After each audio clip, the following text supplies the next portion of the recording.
پہلے آپ نے تلاوت سے قرآن کے معمولات اتنے ہی رکھنے چاہیے جن کی پابندی ہو سکے. جی زیادہ معمولات مقرر کر لے آدمی اور پھر کر نہ سکے پابندی تو اس کا فائدہ نہیں ہے. جی تھوڑے ہوں مگر پابندی کی پابندی. تو ایک تو قرآن کریم کی تلاوت سب سے پہلے امیدیں کرتے ہی ہوں گے لیکن زیادہ اہتمام کے ساتھ کوئی مقدار جو آسانی کے ساتھ جس کو نبھایا جا سکے اس کا مقدار متعین کر لیں کہ روزانہ اتنا کریں. 1 پارہ 1.5 پارہ 2 پارے آدھا پارہ اگر کوئی بہت زیادہ مصروف آدمی ہے لیکن کوئی دن خالی نہ. اور فجر کے بعد کا وقت چاہیے یا فجر سے پہلے کا یا فجر کے بعد کا کام کے لیے رکھیں. تلاوت قرآن کریم اور مناجات مقبول جو حضرت خان رحمۃ اللہ علیہ کی دعاؤں کی کتاب ہے اس کی ایک منزل جی 3 منٹ میں ہو جاتی ہے. ذرا سوچ سمجھ کے احتیاط کے ساتھ کریں. اللہ 5 منٹ لگے اور ناغا نہ ہو. تیسرا 4 تسبیحات میں عرض کرتا ہوں وہ اس کی کوشش کر لیں کہ پابندی ہو جائے.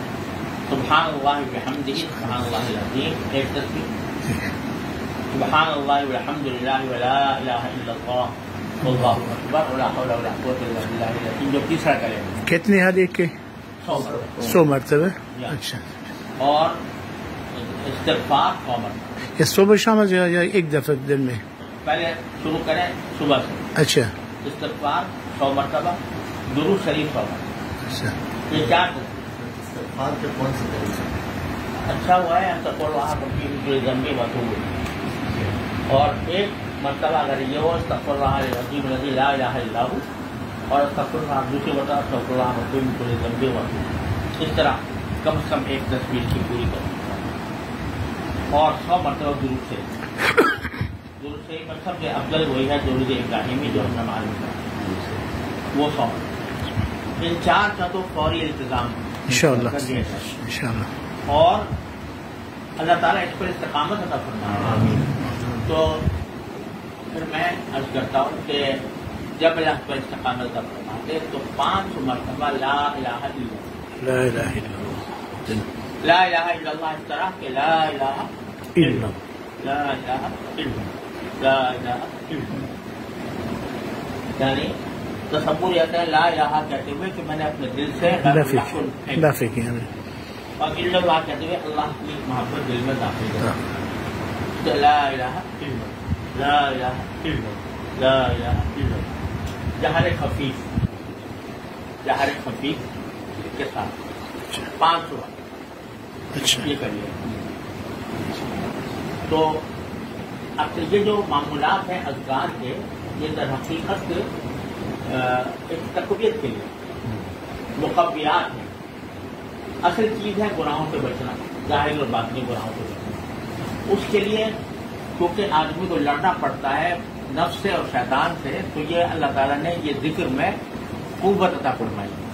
اگر آدمی ذکر کرنے والا ہے تو پھر شیطان کا مقابلہ اور نفس کا مقابلہ کرنے میں اس کو آسانی ہوتی. اس لیے لیکن اصل چیز جیسے میں نے عرض کیا وہ ہے اخلاق باطنہ رذائل سے بچنا فضائل کا. اس کے لیے حضرت حکیم محمد مولانا تھانوی رحمۃ اللہ علیہ کے مواعظ کو اپنے مطالعے چاہے تھوڑا ہی ہو لیکن روزانہ کوئی نہ کوئی بات کا حصہ مواعظ چھپ گئے الحمدللہ.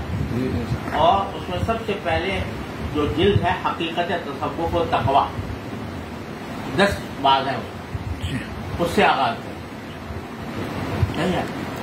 اور شروع میں جب حضرت کا جو اسلوب ہے نا وہ تھوڑا یعنی علمی اسلوب ہے تو آپ حضرات کو کوئی دقت نہیں ہونی چاہیے لیکن بعض اوقات اس سے مناسبت پیدا کرنے میں تھوڑا وقت لگتا ہے.